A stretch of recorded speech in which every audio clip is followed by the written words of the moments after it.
The thing about family reunions is everyone pretends to be happy. Forced smiles, fake hugs, conversations about people you barely remember. But sometimes, just sometimes, someone drops a truth bomb that makes the whole charade explode. I'm Michael, 42 years old, been married to Jessica for 15 years. We met in college, got married young, built what I thought was a solid life together. 2 kids, Emma who's 13 and Lucas who's 11. House in Portland, decent jobs, the whole suburban dream. I thought we were happy. I thought a lot of things that turned out to be lies. The reunion was Jessica's idea. Her family does this big gathering every 3 years at her grandmother's lake house in Michigan. 60 plus relatives crammed into cabins for a weekend of pretending we all get along. I usually found excuses to skip it, but this time Jessica insisted. It's important to me, Michael, she'd said. My cousin Danny's bringing his new girlfriend. Everyone's going to be there. Danny, her cousin Danny, who lived in Seattle, worked in tech, and had always been a little too friendly with my wife at family gatherings. The guy who sent her birthday texts and liked every single photo she posted on social media. I'd mentioned it once, years ago, and Jessica had laughed it off. He's family, Michael. Don't be paranoid. Paranoid. That word would come back to haunt both of us. We drove out on Friday afternoon, kids in the back, arguing about something stupid. Jessica unusually quiet. I kept trying to make conversation, but she was distracted, checking her phone constantly. When I asked who she was texting, she said work. Work emergency on a Friday afternoon? You know how it is. I did know how it was. I also knew her work phone had a different ringtone than her personal phone, and the phone she'd been checking wasn't her work phone. We got to the lake house around 6. The place was already chaos. Kids running around, adults drinking beer on the deck, someone's terrible music playing from a Bluetooth speaker. Jessica's grandmother, Nana Rose, grabbed us both in one of those crushing hugs old people give when they think it might be the last time. Michael, Jessica, look at you two, still so happy together? Still so happy, if only she knew. Jessica disappeared almost immediately to help in the kitchen, she said. I grabbed a beer and found myself talking to her Uncle Pete about his new boat.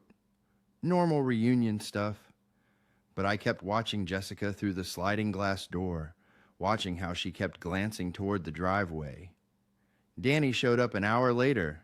No girlfriend, just Danny, alone, carrying a case of expensive wine and that smile that had always annoyed me. He hugged everyone, worked the room like a politician, and when he got to Jessica, their hug lasted just a beat too long. That night, after the kids were exhausted from swimming and everyone had settled into their assigned cabins, I was brushing my teeth when I heard Jessica's phone buzz. She was already in bed, but she grabbed it immediately. Read the message, smiled.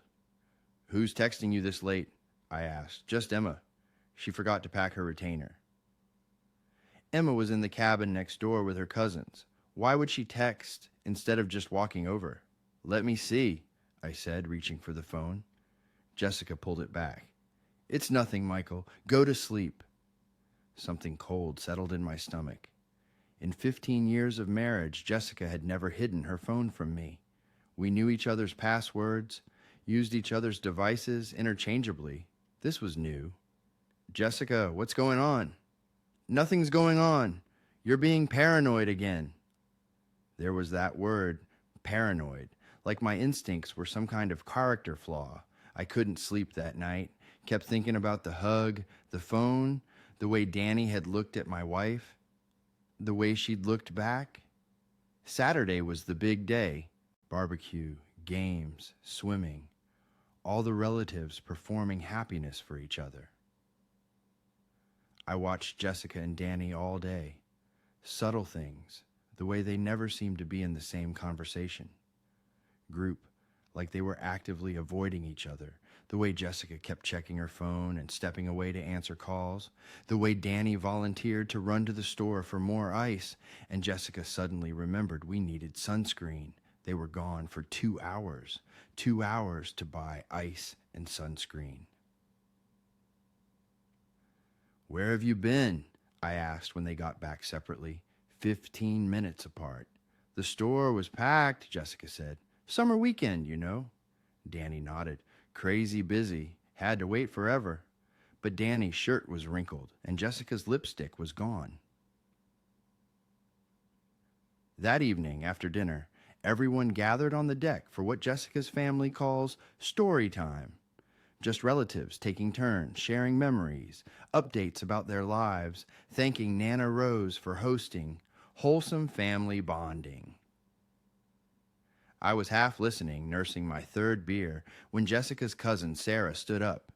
Sarah was the family gossip, the one who knew everyone's business and wasn't shy about sharing it. She'd had a few drinks and was in full storytelling mode. "I want to talk about love," Sarah announced, "about how funny life is, like you think you know someone, right? You think you know what's going on in their life." She paused, looking around the circle. Her eyes landed on Jessica, who had gone completely still. "Like my dear cousin Jessica here, model wife, perfect mother. But you know what I found out this week?" The deck went quiet. Even the kids stopped talking. "Sarah," Jessica's mom warned, "maybe this isn't..." "No, it's fine," Sarah continued, her voice getting louder. "It's actually beautiful, in a twisted way. See, I work at the Marriott downtown. You know, the one by the airport?" My blood turned to ice. "And it's the funniest thing. I keep seeing familiar faces in our system. Like last Tuesday, when I saw that someone booked our honeymoon suite under the name Mr. and Mrs. Smith. Which is cute, right? Very romantic." Jessica started to stand up. "Sarah, stop." "But here's the really funny part," Sarah continued, louder now. "The credit card used to pay for the room? It was Jessica Martinez, which is weird because Jessica, honey, your last name is Johnson now, has been for 15 years. The deck was dead silent, except for the sound of water lapping against the dock. "And the man she was with, well, let's just say he looked an awful lot like our dear cousin Danny here." Everything exploded at once. Jessica started crying. Danny started stuttering excuses. Jessica's mother started yelling at Sarah. Other relatives started talking over each other, demanding explanations. But I just sat there, beer in my hand, watching my marriage implode in front of 63 relatives at a lake house in Michigan. "Is it true?" I asked, my voice cutting through the chaos. Jessica looked at me with tears streaming down her face. "Michael, I can explain." "Is it true?" She nodded. That's when I stood up, looked around at all these people who'd been watching my wife cheat on me and said nothing, who'd probably known for months, maybe years, and kept their mouths shut. "How long?" I asked. 6 months, Jessica whispered. "Who else knew?" Silence. "Who else knew?" I asked again, louder this time. Sarah raised her hand slightly. "I just found out this week when I saw them at the hotel." "Anyone else?" More silence. But I could see it in their faces, the way Jessica's sister wouldn't meet my eyes, the way her cousin Mike was suddenly fascinated by his beer bottle, the way Danny's brother kept looking at the ground. They'd all known. Maybe not the details, but they'd seen the signs. The way Jessica and Danny acted around each other. The way she'd insisted on coming to every family gathering, even the ones I couldn't attend. They'd all seen it and said nothing. "Well," I said, setting down my beer, "this has been enlightening. I walked inside, found my kids, and told them we were leaving. But Dad," Emma protested, "we're supposed to stay until Sunday." "Change of plans, sweetheart. Go pack your things." "Is Mom coming?" I looked back toward the deck, where Jessica was surrounded by relatives, everyone talking at once, trying to contain the disaster. "No," I said. "Mom's staying." The drive home was the longest 5 hours of my life. The kids kept asking questions I couldn't answer. Why were we leaving early? Why was Mom crying? Why wasn't she coming with us?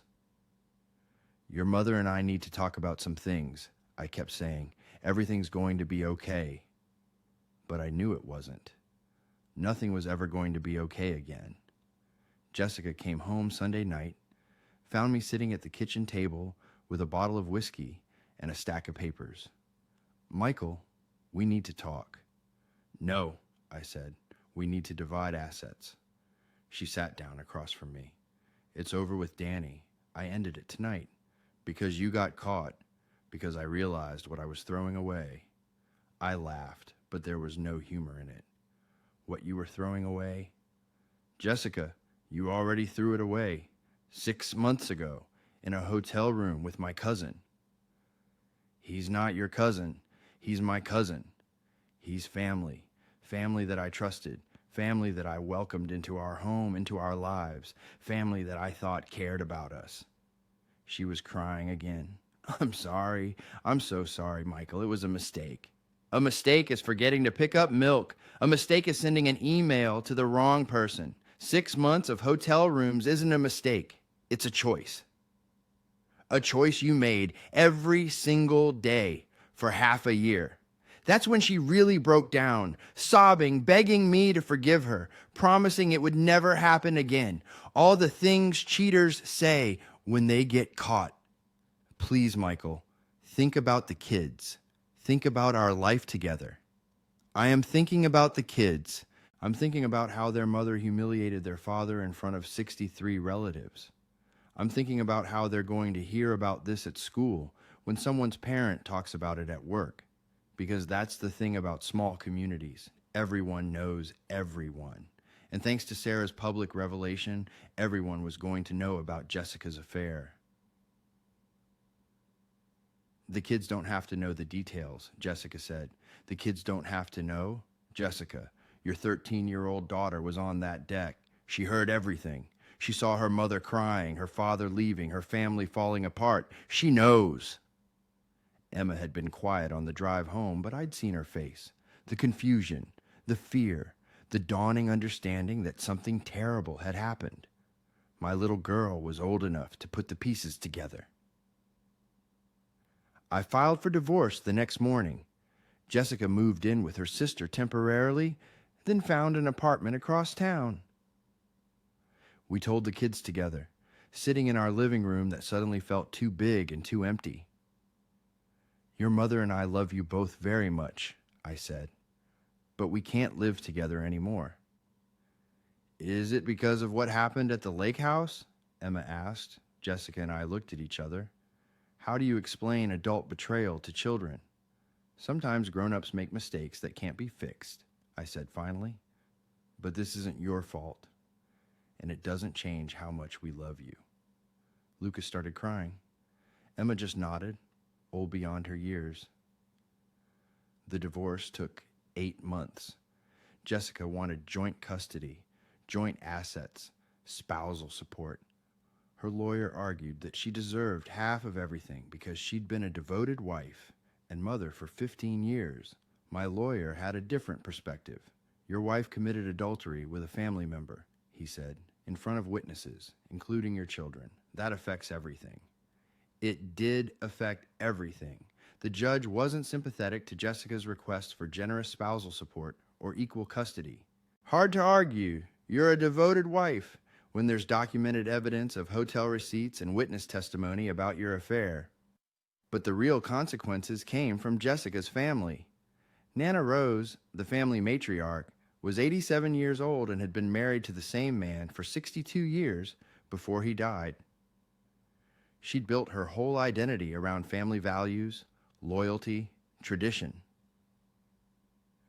Having her granddaughter's affair exposed at her family reunion in front of 3 generations of relatives was more than she could handle. She changed her will. Jessica had been set to inherit the lake house along with her sister and 2 cousins. Nana Rose had always said the house would stay in the family, passed down to the next generation to keep hosting reunions and making memories. But Jessica's name came off the deed. Her inheritance got redistributed to her sister and cousins. The lake house that had been in the family for 40 years would never belong to Jessica or her children. Actions have consequences, Nana Rose told her. I won't reward someone who destroys their family. Jessica's parents supported the decision. So did most of her extended family. The affair hadn't just destroyed my marriage, it had destroyed her relationship with the people who mattered most to her. Danny got his own consequences. His job in Seattle required security clearance, and adultery with a married family member didn't look good on background checks. He was quietly transferred to a different division, away from sensitive projects. His career stalled. He tried to contact me once, about 6 months after the divorce was final, called my office and asked if we could meet for coffee. I want to apologize, he said. I want to explain what happened. There's nothing to explain, I told him. You decided my wife was worth more to you than family loyalty. You decided your pleasure was worth more than my children's stability. You made your choice. It wasn't like that. It was exactly like that. And now you get to live with the consequences. I hung up. The kids adjusted better than I expected. They split time between Jessica's apartment and our house, but they clearly preferred being with me. Not because I badmouthed their mother. I never did that. But kids aren't stupid. They knew who had protected them and who had exposed them to humiliation. Emma started excelling in school, throwing herself into academics like she was trying to prove she could succeed, despite her family falling apart. Lucas became quieter, more thoughtful, but also more affectionate with me, like he was afraid I might disappear too. Dad, he asked me one night while we were doing homework together, are you going to get married again? I don't know, buddy. Maybe someday. Would that be okay with you? Only if she's nice to us, and only if she's not related to us. That made me laugh, the first real laugh I'd had in months. 2 years later, I did meet someone, Karen, a teacher at the kids' school. Divorced herself, understood the complications of blended families. She was patient with Emma's initial suspicion and Lucas's need for constant reassurance. Most importantly, she had no connection to Jessica's family, no history that could complicate our future. Jessica struggled more. Lost her job 6 months after the divorce when the story spread through her workplace.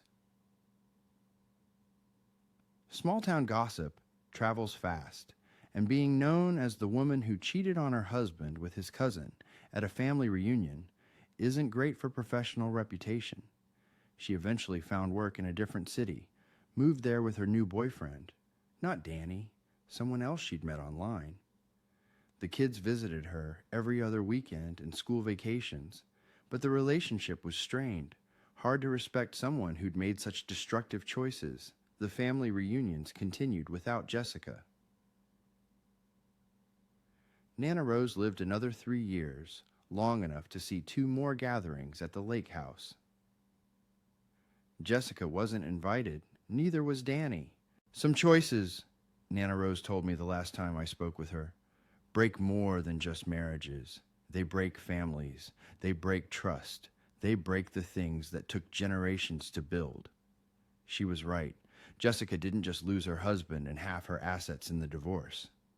She lost her extended family, her inheritance, her professional reputation, and her children's respect, all for 6 months of hotel rooms with a man who disappeared from her life the moment the consequences got serious. At Nana Rose's funeral, Jessica showed up uninvited, stood in the back of the church, crying quietly, while her own family ignored her. She'd lost the right to grieve publicly with the people who'd raised her. After the service, she approached me in the parking lot. Michael, can we talk? What is there to talk about, Jessica? I miss my family. I miss my kids. I miss the life we had. You should have thought about that before you checked into the Marriott with Danny. That's not fair. You can't punish me forever. I'm not punishing you. I'm just not pretending that actions don't have consequences. You chose Danny over your family. You chose a 6-month affair over a 15-year marriage. You chose momentary pleasure over your children's stability. Those were your choices, People make mistakes. Some mistakes are too big to come back from.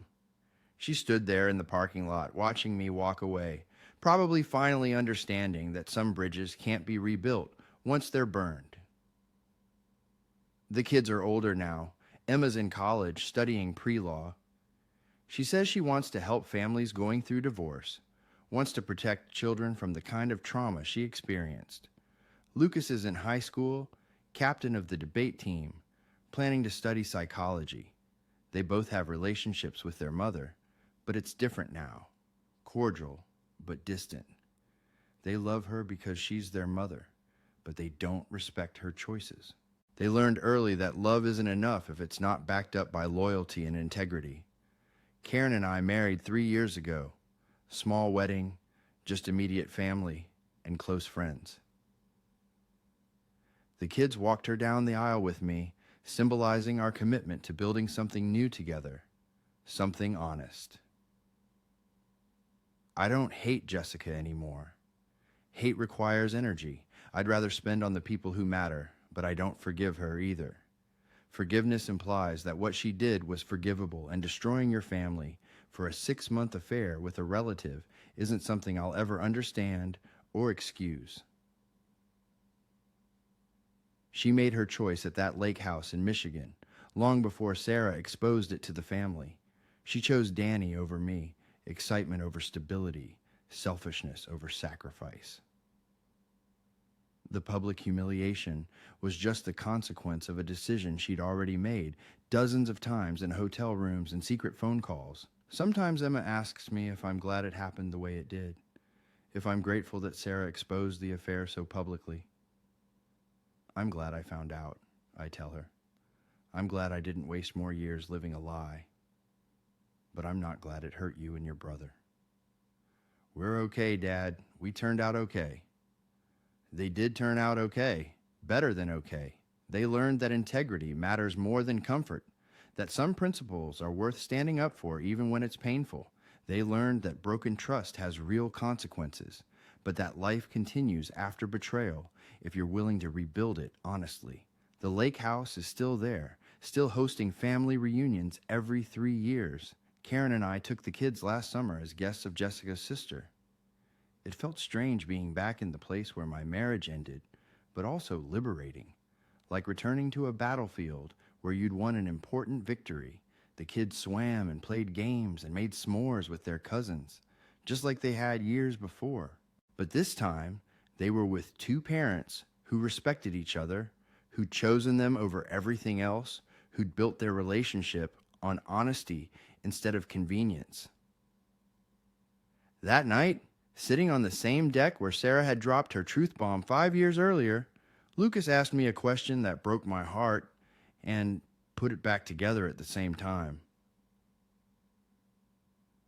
Dad, do you think Mom ever thinks about what she lost?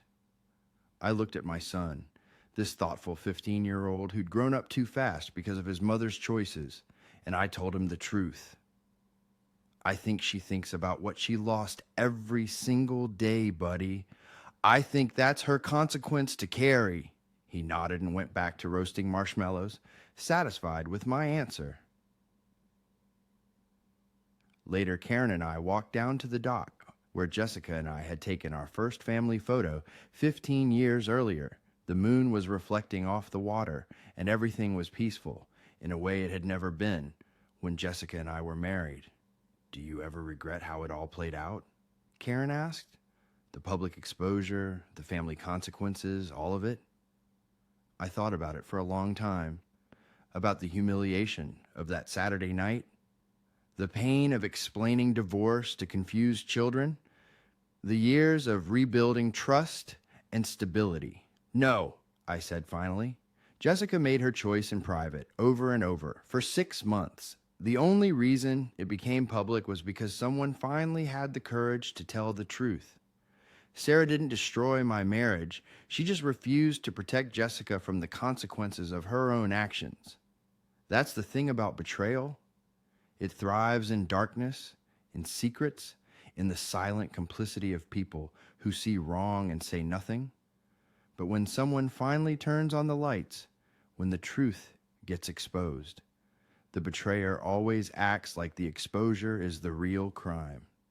Jessica lost everything: her marriage, her family, her inheritance, her reputation, not because Sarah embarrassed her at a family reunion.